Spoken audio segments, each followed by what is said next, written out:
Before anything truly shifts in your life, it almost always arrives as disorder. Not peace, not clarity, not calm. The process of transformation in the psyche doesn't begin with serenity. No, it begins with upheaval. Something inside you starts to come undone, often without warning. Suddenly, the life you once understood, your routines, your relationships, your ambitions, starts to feel strange. But this is not failure. This is the unconscious waking up. The deeper parts of you, long buried or ignored, begin to rise. They knock at the door of your waking life and refuse to be silenced. Most people don't realize that the soul's first movement is often rebellion. You feel restless without reason. You begin to question the things you once accepted without hesitation. The job you've always worked now feels like a cage. The people around you sound hollow. Even your own voice feels unfamiliar. This is the psyche starting its work. Not gently, but urgently. It's not chaos for chaos's sake. It's purposeful. Disruption. The unconscious doesn't rise unless it's time for something new to be born. We're conditioned to think discomfort means something is wrong. That anxiety, confusion, or disconnection means we're broken. But often, these are the first signs of real change. They signal the beginning of a necessary death. The death of the false self, the mask you built to survive, to please, to belong. That mask begins to crack. The old life no longer fits. You're not regressing. You're being called beyond what you've known. The psyche disrupts the surface so the soul beneath can finally breathe. This disruption isn't really about losing a job, a relationship, or moving to a new place. Those may be the outer consequences, but the real shift happens inside. At first it's subtle, a mood you can't shake, a sense you're being pushed by something unseen. That push is real. It's the instinct of the soul. The more you resist, the louder it becomes. What you refuse to face consciously will surface unconsciously as anxiety, exhaustion, or an unshakable sense of emptiness. You might withdraw from what once excited you or feel hollow in places that used to bring joy. This isn't clinical depression. It's the stripping away of illusion. It's the moment your inner world starts speaking its truth, even if the outer world hasn't caught up. And you can't rush this stage. You can't tidy it up. You can only stay with it. Trust that the discomfort is intelligent. The psyche isn't punishing you. It's preparing you. It's dismantling the structures that kept you asleep so you can wake up. At this point, many people turn back. They cling to the familiar, even when it's lifeless. They beg the psyche to go quiet again. But it won't. Once this process begins, it must complete itself. You can't go back to sleep once the soul starts dreaming in the daylight. There's only forward, and forward means inward. It means asking yourself questions you don't yet have answers to. It means standing in the middle of a life that no longer fits, daring to wait for the one that hasn't yet arrived.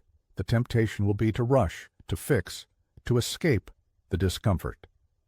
But healing isn't a sprint. Transformation isn't instant. It's a slow unfolding, a shedding of old layers of who you thought you were. And with each layer peeled away, you get closer to something essential, something real. You begin to sense, without proof, that there's something within you, older than fear, stronger than doubt, more enduring than confusion. This is the self, not the self others told you to be, not the self you crafted for approval, but the self that's been waiting quietly for its moment to emerge. And that moment always begins with disruption. When you're on the edge of a major shift, your inner world speaks in a different language, not logic, not reason, but images, symbols, and feelings that can't be explained.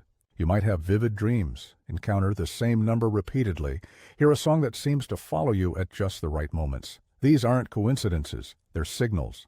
The psyche doesn't work like a machine. It's more like a living story. When deep transformation is near, what once felt random now feels meaningful. A sentence in a book, a stranger's words, a sudden memory. They all carry messages if you're willing to listen. You feel something ancient stirring inside. The psyche unveils the unconscious in symbolic ways, and you mustn't interpret them too literally. The unconscious speaks in metaphor. A dream of drowning doesn't mean you will drown. It may mean the old self is dissolving so a new self can rise. A dream of flying may point to transcendence, not escape. The psyche bypasses your defenses. It wraps the truth in symbol, in emotion. And when you start noticing, when you follow the threads, you see that something within is guiding you, not forcing, but calling. The soul doesn't shout, it reveals. Why does this language emerge in transition? Because when the surface cracks, the depths rise. The ego resists, but the unconscious remembers. It knows your longings, your wounds, your path. It speaks through archetypes, ancient stories, myths. When you dream of the sea, you meet the vast emotions of the unconscious. When you meet a stranger in a dream, you may be meeting a lost part of yourself. Before change shows outwardly, it stirs inwardly. If you're attentive, you'll feel it in subtle shifts, a pull toward a place, an era, or a story that echoes inside. You may dream of old homes, past selves, unknown ancestors. This is the Psyche restoring connection to what's been lost. It's a reminder.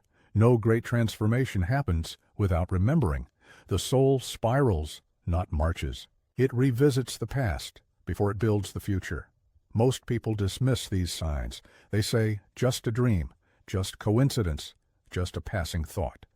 But in the symbolic realm, there are no justs. Everything carries meaning. When the soul stirs, the key is not rigid interpretation, but feeling into it. What does this awaken in me? What mood, memory, or truth rises? When you start honoring your inner world, you realize it's been speaking all along. Only now are you ready to listen. And that readiness is itself transformation. You no longer want to live only on the surface. You're willing to face mystery. At some point, the signs become undeniable. The patterns grow precise. You realize your life is part of something larger, more intelligent, more meaningful. And when you feel that, even briefly, you're not imagining it, you're awakening. As life readies for a profound shift, you'll encounter a figure you've long hidden, the part of you kept in shadow. Not a person, but the self you concealed. To survive, your anger, jealousy, guilt, shame, but also your power, creativity, authenticity. This is the shadow. And when deep change nears, the shadow refuses to stay silent. You may feel easily irritated, old memories resurface, buried emotions erupt. It's as if an invisible mirror is held up, showing you what you've denied. This isn't regression, it's confrontation. The psyche doesn't surface the shadow to punish you, but to integrate you. What's been rejected must now be seen. You can't become whole by cutting off half your being. This process is uncomfortable. It feels like losing control. And in a way, you are losing control of the false self. The mask you wore so long, even you believed it. The shadow breaks that illusion, forcing you to see you are not just who you aspire to be, but also what you've denied. Without facing the whole truth, no lasting change happens. Real transformation begins when you're honest, not just about your light, but your darkness. It's easy to see flaws in others, far harder to face them in yourself. But this is the work. This is where you stop projecting your pain outward and begin the inward journey. The shadow is not your enemy. It's your teacher. It brings forward all that was deemed unacceptable, but hidden within it is the very vitality you need. You feared it because you were told it was dangerous. But danger is not destruction. It only threatens illusion. Many run from this stage. They deny, blame, cover it with positivity or noise. But the shadow waits. It surfaces again and again until seen. And when you finally face it, something unexpected happens. You feel relief, not because it's easy, but because it's real. You feel energy return. Energy once trapped in repression. Anger becomes clarity. Fear becomes insight. Sadness becomes compassion. You stop splitting yourself. You become whole. This is not a one-time event. It's a cycle. You'll meet your shadow again and again, each time deeper, each time more honest. And with each meeting, you grow stronger. What once terrified you no longer holds power. You change.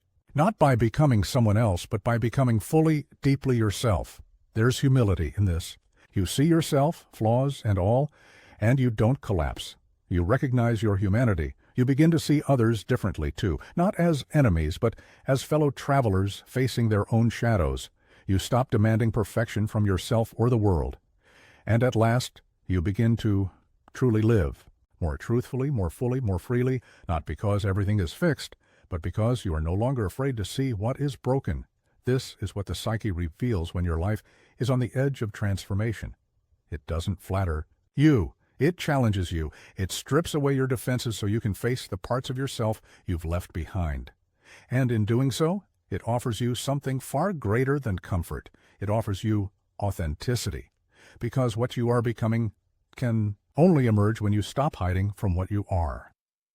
Before transformation appears in the outer world, something deep within begins to fracture. You feel caught between two worlds, the one you've known and the one you cannot yet see. You are no longer who you were, and yet you are not quite who you are becoming. It's an in-between space, and it can feel like madness. You questioned your identity, your choices, your beliefs. You wonder if you've made a mistake, if something has gone terribly wrong, but nothing is wrong. You are standing at the threshold of profound change. The old is loosening its grip. The new is not yet fully born, and so you feel divided. This split is sacred. It is not a flaw in your evolution. It is the very structure of it. The psyche does not leap from one form to another in an instant. It passes through the unknown. The ego, which once clung tightly to roles and stories, begins to lose its authority. You stop being satisfied with the familiar masks you've worn. You no longer find safety in old definitions. This discomfort, it is the soul asking to be real, and that request can't be answered by becoming more of what you were. It can only be answered by allowing what is emerging to come through, even when you don't understand it yet. In this space, it's common to feel like you're losing yourself, and in a way, you are. But you're only losing the version of yourself that was never fully you, the part shaped by expectation, by survival, by adaptation. That version was necessary for a time. It protected you, it kept you moving, but the soul does not wish to remain in survival. It longs for expansion, for truth. And truth often arrives first as confusion, as contradiction, as the sense that you are being torn in two. You notice the tension. One part clings to what's safe, another pulls toward the unknown. This is not weakness. It's the mark of transition. You are being stretched between two worlds, the world of the past and the world of potential. And that stretch is uncomfortable. It reveals all the places where your life has grown too small for your spirit. The in-between stage is rarely celebrated. It's not a place of certainty, not a place of obvious progress. You may feel lost, unmotivated, detached from your usual drive. But this pause is not emptiness. It's gestation. Something is forming inside you.